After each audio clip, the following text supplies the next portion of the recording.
आप सभी को हमारा इस वीडियो में स्वागत है।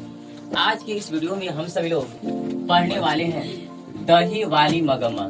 जी दोस्तों, इस चैप्टर का नाम है दही वाली मगम्मा, जो कि बिहार बोर्ड मैट्रिक एग्जाम के दृष्टिकोण से अति महत्वपूर्ण है और इससे भी परीक्षाओं में सवाल देखने को मिलते हैं। तो आइए हम लोग अच्छी प्रकार से जानने और समझने का प्रयास करते हैं। दही वाली मगम्मा पाठ के जो लेखक हैं वो है श्रीनिवास। कौन है जी? तो श्रीनिवास। दही वाली मगम्मा पाठ के लेखक कौन है? श्रीनिवास है। देखिए, अगर मैं श्रीनिवास जी का बात करूं कि इनकी पूरा नाम है ना, श्रीनिवास जी का पूरा नाम क्या था, तो इनका पूरा नाम था मास्ती वेंकट अयंगार। क्या था? तो मास्ती वेंकट अयंगार। तो इसे भी ध्यान में रखना है। श्रीनिवास जी का पूरा नाम मास्ती वेंकट अयंगार था। देखिए, कहा जाता है कि श्रीनिवास जी का जन्म 6 जून 1891 ईस्वी में हुआ था, है ना। 6 जून 1891 ईस्वी में इनका जन्म हुआ था। अच्छा, किस स्थान पर इनका जन्म हुआ था भाई? तो कोलार एक जगह है। अच्छा, ये जो कोलार गांव है ये कहाँ पड़ता है? कर्नाटक। तो कर्नाटक में पड़ता है। क्या आप लोग बता सकते हैं कि कर्नाटक की राजधानी कहाँ है? कर्नाटक की राजधानी, तो कर्नाटक की राजधानी है बेंगलुरु, है ना, जिसको बेंगलुरु भी लोग कहते हैं, बेंगलुरु या बेंगलुरु, है ना। तो याद रखना है, श्रीनिवास जी का जन्म 6 जून 1891 ईस्वी में हुआ था। किस स्थान पर हुआ था? तो कोलार नामक स्थान पर। और ये कोलार जो है वो किस राज्य में पड़ता है? तो कर्नाटक राज्य में पड़ता है। और कर्नाटक राज्य की राजधानी कहाँ है? बेंगलुरु है। देखिए दोस्तों, दही वाली जो मगम्मा है ये जो कन्नड़ भाषा में लिखा गया था, कन्नड़ भाषा। अगर आप कर्नाटक जाएंगे तो कर्नाटक में कन्नड़ भाषा बोला जाता है, राजस्थान में राजस्थानी भाषा बोलते हैं, पंजाब में पंजाबी भाषा बोलते हैं। तो सबका अपना अपना भाषा होता है। तो ये जो कर्नाटक के रहने वाले थे श्रीनिवास जी, तो कर्नाटक के रहने वाले थे, तो वहाँ पर कन्नड़ भाषा है ना बोला जाता है। कर्नाटक में कन्नड़ भाषा बोला जाता है। लेकिन सोचिए, दही वाली जो मगम्मा पाठ है एक कन्नड़ भाषा में लिखा गया था।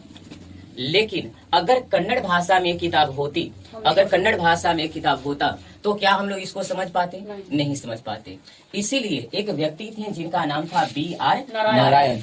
तो B.R. नारायण ने क्या कर दिए कि दही वाली मगम्मा जो कन्नड़ भाषा में लिखा गया था, तो कन्नड़ भाषा से हिंदी में अनुवाद करने का प्रयास, यानी हिंदी में अनुवाद कौन किए थे? तो B.R. नारायण। तो ये भी कई प्रकार से पूछा गया है और कई बार भी पूछा गया। तो याद रखना है, दही वाली मगम्मा जो कहानी है वो किस भाषा में लिखा गया था? तो कन्नड़ भाषा में लिखा गया था। और कन्नड़ भाषा से हिंदी में अनुवाद किसने किया था? तो B.R. नारायण ने किया था। इतनी बात आई समझ में? चलिए बताइए, तो दही वाली मगम्मा पाठ के लेखक कौन है? श्रीनिवास जी का पूरा नाम क्या है? मास्ती वेंकट अयंगार है। बताइए, श्रीनिवास जी का जन्म कब हुआ? 6 जून 1891। किस स्थान पर इनका जन्म हुआ? तो कोलार। और कोलार किस राज्य में पड़ता है? कर्नाटक। कर्नाटक की राजधानी कहाँ है? तो बेंगलोर है। क्या आप लोग बता सकते हैं कि दही वाली मगम्मा कहानी है वो किस भाषा में लिखा गया है? तो कन्नड़ भाषा। और कन्नड़ भाषा से हिंदी में अनुवाद किसने किया? तो B.R. नारायण। इतनी बात आई समझ में? चलिए, अब आगे की बातें आगे हम लोग समझने का प्रयत्न करते हैं। कहा जाता है कि श्रीनिवास जी उस समय कहा जाता है कई प्रकार के कविताएं भी लिखे, नाटक भी लिखे, आलोचना, जीवन चरित्र, ये सारी है ना लिखने का प्रयास किए। देखिए, कहा जाता है कि सन्ना कथे गेलू को सन 19 साहित्य अकादमी ने कहानी संकलन सन्ना कथे गेलू को सन 1968 में पुरस्कृत किया गया। अर्थात एक संस्था है जिसका नाम है साहित्य अकादमी। यानी श्रीनिवास जी है ना एक किताब लिखे थे, उस किताब का नाम था सन्ना कथे गुलू, है ना, एक कर्नाटक का वहाँ का लैंग्वेज है। यानी श्रीनिवास जी ने एक किताब लिखा था, उस किताब का नाम था सन्ना कथे गुलू। और सन्ना कथे गुलू जो किताब वो लिखे थे, तब साहित्य अकादमी ने इनके किताब से प्रभावित होकर के है ना 1968 ईस्वी में इनको ज्ञानपीठ पुरस्कार से सम्मानित किया गया था। फिर से समझिए, देखिए श्रीनिवास जी ने किताब लिखे हैं, उस किताब का नाम क्या है? तो सन्ना कथे गुलू। तो सन्ना कथे गुलू जब किताब लिखे तो इनकी किताब काफी चली और उस समय काफी लोगों को प्रभावित किया। और इस कारण से साहित्य अकादमी ने 1968 ईस्वी में ज्ञानपीठ पुरस्कार से श्रीनिवास को सम्मानित किए। अर्थात जब आप अच्छे कार्य करते हैं साहित्य जगत में या हिंदी के क्षेत्र में कोई बढ़िया काम करते हैं तो भारत सरकार के द्वारा या साहित्य अकादमी के द्वारा सम्मान दिया जाता है ना। तो याद रखिएगा, श्रीनिवास जी को कौन सा पुरस्कार मिला था? तो ज्ञानपीठ पुरस्कार मिला था। और यह पुरस्कार कब मिला था? 1968 ईस्वी मिला था। किनको मिला था भाई? तो श्रीनिवास जी को मिला था। देखिए, अब अगर मैं बात करूं कि ये जो दही वाली मगम्मा कहा जा रहा है कि ये जो कहानी है दही वाली मगम्मा वो कन्नड़ भाषा में लिखा गया है, लेकिन कहाँ से लिया गया है भाई? एक दही वाली मगम्मा पाठ है, कहाँ से लिया गया है? तो देखो नेशनल बुक ट्रस्ट इंडिया से लिया गया है। नेशनल बुक ट्रस्ट इंडिया से ये जो पाठ है वो लिया गया है। तो ये रहा पाठ परिचय।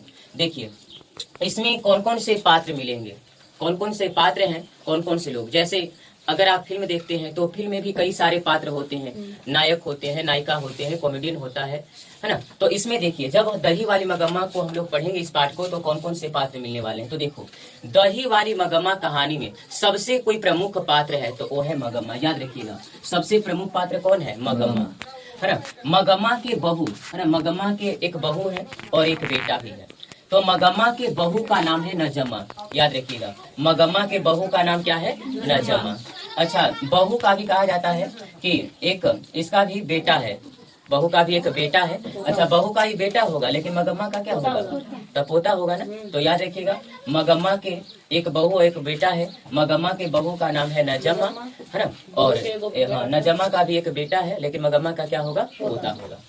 देखिए ये मगम्मा का घर है, कहा जाता है मगम्मा का घर है। अच्छा मगम्मा का घर कहाँ है भाई? तो अवलूर। ये जो अवलूर है ये कर्नाटक में पड़ता है। तो मगम्मा के घर अवलूर के पास ये वेंकटपुर के रहने वाली थी मगम्मा। मगम्मा अवलूर के पास वेंकटपुर के रहने वाली थी। कहा जाता है कि मगम्मा अपने जीवन को चलाने के लिए, अपने परिवार का भरण पोषण करने के लिए वो दही बेचा करती थी। इसी कारण से इस पाठ का नाम है दही वाली मगम्मा। यानी मगम्मा अपना जो जीवन है वो दही बेच करके अपने आजीविका पोषण वो किया करती थी। तो याद रखना है मगम्मा वो दही बेचा करती थी और वो वेंकटपुर से निकलती थी और वेंकटपुर से निकलने के बाद वो बेंगलुरु शहर में दही बेचने वो जाया करती थी। अच्छा रास्ते में देखिए मगम्मा जब जाती है ना तो रास्ते में कुआं था। रास्ते में क्या था भाई? दो कुआं। और इस कुआं का नाम क्या था? तो अमराई का कुआं। रास्ते में कुआं मिलता और इस कुआं का नाम था अमराई का कुआं। अच्छा मगम्मा के गांव का एक रहने वाला जुआरी है। याद रखना जुआरी, जुआर है ना। जुआरी किसको कहते हैं? तो जुआ ये सब खेलता है। तो मगम्मा के ही गांव के रहने वाला एक लंपट जुआरी था और पता है उस जुआरी का नाम था रगम्पा, है ना। ये भी परीक्षा में पूछा गया है कि जुआरी का नाम क्या था? रगम्पा। अच्छा मगम्मा क्या खाया करती थी? मगम्मा ना वो पान सुपारी खाया करती थी। याद रखना मगम्मा वो पान सुपारी खाया करती थी। तो चलिए इतना रिवीजन करते हैं। दही वाली मगम्मा कहानी में प्रमुख पात्र कौन है? तो मगम्मा है। मगम्मा के बहू का नाम क्या है? नजम्मा। मगम्मा के बहू का नाम नजम्मा है। बतलाइए कि मगम्मा क्या बेचा करती थी? तो दही बेचा करती थी। और मगम्मा के गांव का नाम क्या है भाई? तो अवलूर के पास वो वेंकटपुर के रहने वाली थी। और मगम्मा कहाँ दही बेचने जाती है? किस शहर में? तो बेंगलुरु शहर में वो दही बेचने जाया करती थी और दही बेच करके ही अपने परिवार का पालन पोषण किया करती थी। अब देखो बताइए कि रास्ते में क्या था? रास्ते में कुआं, है ना, अमराई का कुआं। मगम्मा क्या खाया करती थी? पान सुपारी। मगम्मा के गांव का रहने वाला लंपट जुआरी का नाम क्या था? रगम्पा था। तो आज के लिए इतना ही। अगले वीडियो में हम लोग इसके बारे में पूरी जानकारी प्राप्त करेंगे। Thank you watching this video. धन्यवाद दोस्तों।